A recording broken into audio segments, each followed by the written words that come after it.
yeah baby lehenga বনাইছো মেখেলা চাদৰৰ পৰা এইটো গ্ৰাইটো এই তলৰ যিটো আমাৰ লেহেঙ্গা গ্ৰাউণ্ড থাকে সেইটো আৰু তপটো আপোনালোকক তফাই দিয়া দুটা সৰুকৈ লটকন লগাই দিছো আৰু যিটো আমাৰ ব্লাউজ হয় এইটো টিকলি মিনি ব্লাউজ বনাইছো চাওক মৰম লাগাকে আৰু এইটো হৈছে বেক পাৰ্ট এইটো হৈছে ফ্ৰণ্ট পাৰ্ট ইয়াতে তাৰমানে ইলাষ্টিক ষ্টিমৰ ডিজাইনটো বনাই দিছো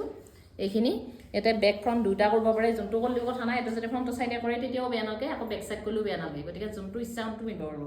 আৰু এটা এখন সৰুকৈ ফ্ৰিল লগাই দিছো একদম টিকলি মিনি কৰি তাৰপিছত আৰু এইটো হৈছে ব্লাউজটো আৰু ইয়াৰ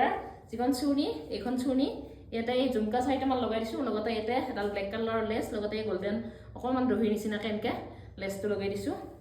অকণমানি ছোৱালী গতিকে মৰম লগা হ'ব বুলি মোৰ বিশ্বাস ভাল লাগছে মোৰ আপোনালোকৰ কেনেকুৱা লাগিছে লেহেঙ্গা সেটটো এটা ধুনীয়াকৈ কমেণ্ট কৰিব আৰু এয়া সেটটো